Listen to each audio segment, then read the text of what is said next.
Assalamualaikum warahmatullahi wabarakatuh. Okey, untuk tajuk hari ini, langkah keselamatan di dalam makmal. Okey, sebagaimana yang kamu dapat lihat slide ini, dalam tajuk ini adalah tajuk yang simple. Okey, kita ada 3 subtopik. Yang pertama, peralatan perlindungan diri, pembuangan bahan sisa, dan yang ketiga, pemadam kebakaran. Ini adalah objektif pembelajaran untuk 1.1, 1.2 dan 1.3. Yang pertama, peralatan perlindungan diri.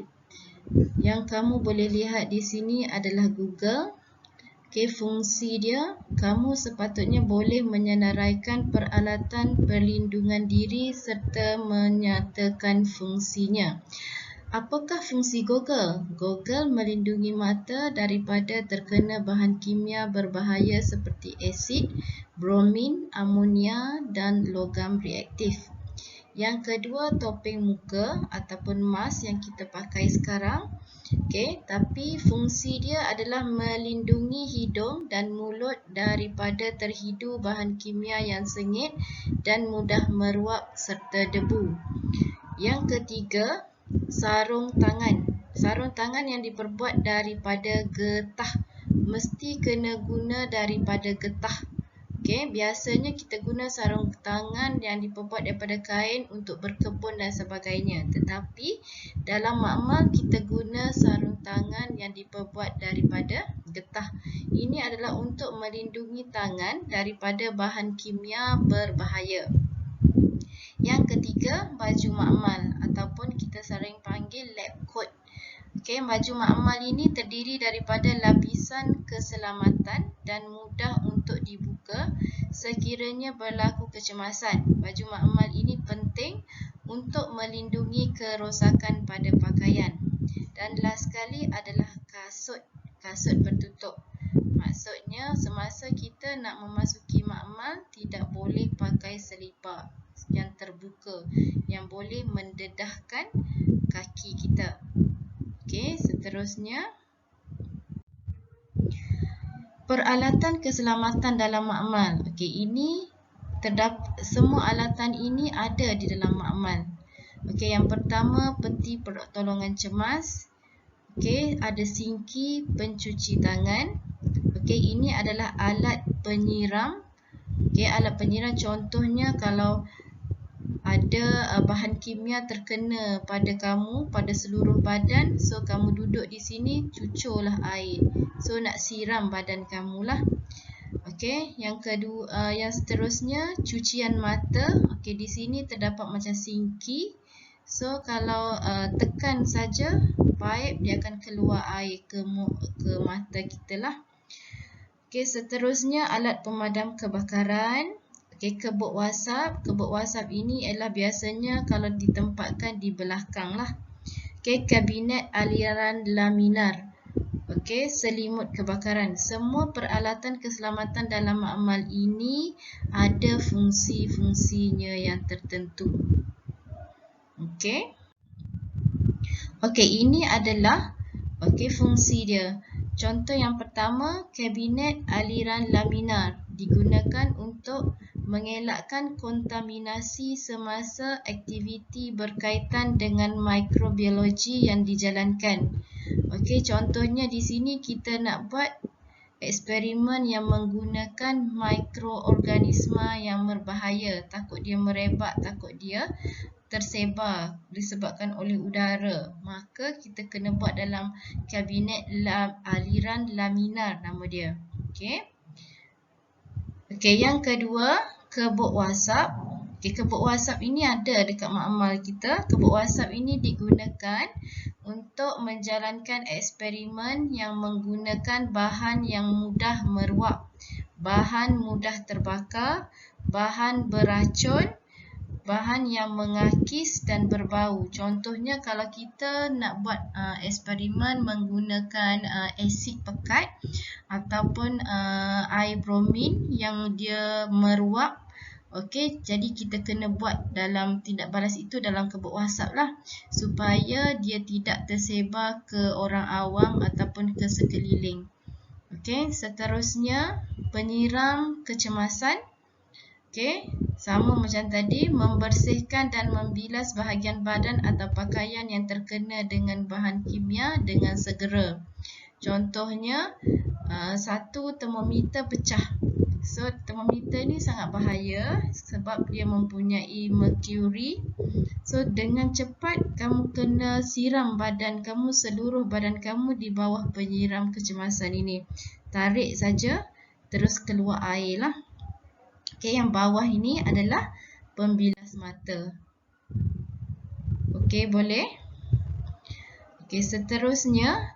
Okey, jadual 1, peralatan keselamatan dalam makmal dan fungsinya.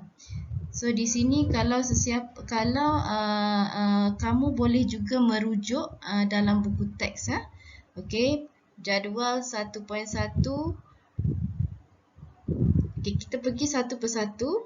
Okey, peti pertolongan cemas biasanya akan mengandungi kain kasar, plaster, gunting, kain anduk, antiseptik dan lain-lain. Tujuan dia kenapa kena ada peti pertolongan cemas? Untuk merawat kecederaan ringan seperti luka kecil. Contoh, kalau kamu rebah dan luka yang besar yang perlu dibawa ke klinik, okey, boleh juga guna dulu peti kecemasan ni sebelum kita menerima rawatan lah. Okey, seterusnya cucian mata. Okey, macam yang tadi itulah, menyingkirkan bahan yang berbahaya yang termasuk ke dalam mata. Okey, menyiram, membilas pakaian dan anggota badan yang terkena bahan kimia berkepekatan tinggi dalam kuantiti yang banyak. Okey, memadamkan api yang terkena pada pakaian dengan segera. Cara dia, alirkan air pada bahagian kulit selama 10 hingga 20 minit. Okey, pencuci tangan, okey, kebut WhatsApp, kabinet aliran lamina dan juga alat pemadam kebakaran. Tentulah untuk memadam kebakaran di dalam makmal. Okey, itu fungsi-fungsi dia mesti tahu. Okey, seterusnya, okey, ini adalah peraturan keselamatan dalam makmal. Dalam makmal, kamu dilarang untuk membuat perkara-perkara ini. Contoh, bergurau senda dan bermain dalam makmal. Okey, tidak boleh bergurau senda. Okey. Yang kedua, kendalikan sisa bahan kimia dan bahan biologi dengan betul. Maksudnya di sini kena tahu prosedur yang betul, baru kita boleh buat eksperimen ataupun buat amali.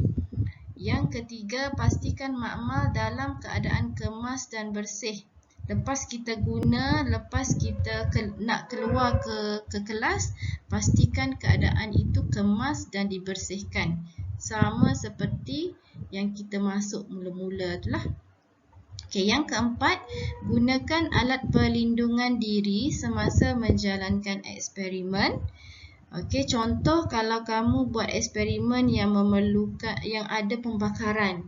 Jadi bila pembakaran tu takut terpecik dekat mata, jadi kamu kena pakai goggle. Okey, kalau mengendalikan bahan kimia, kena pakai sarung tangan. Okey, itu maksud dia alat perlindungan diri semasa menjalankan eksperimen. Seterusnya, kenal pasti lokasi peralatan keselamatan makmal. Masuk je dalam makmal, so terus tengok ada tak alat pembakaran, ada tak alat pemadam kebakaran, ada tak selimut kebakaran, ada tak penyiram cucian mata. Okey, so kenal pasti di mana kedudukan dia. Dan yang akhir sekali, laporkan sebarang kemalangan yang berlaku di dalam makmal kepada guru. Terus lapor. Contohnya, satu termometer pecah. Jadi, apa yang kamu nak kena buat? Okey, kamu jauhkan diri dan beritahu guru ataupun pembantu makmal. Itu adalah peraturan keselamatan dalam makmal. Untuk apa keselamatan ini? Keselamatan diri, kawan-kawan dan juga orang sekitar lah. Okey. Okey, seterusnya. Okey, dah habis untuk 1.1. Okey, seterusnya kita ada praktis formatif 1.1. Okey, di sini ada 3 soalan. Jadi kamu mesti membuat ketiga-tiga soalan tersebut. Okey, sekian, terima kasih untuk 1.1.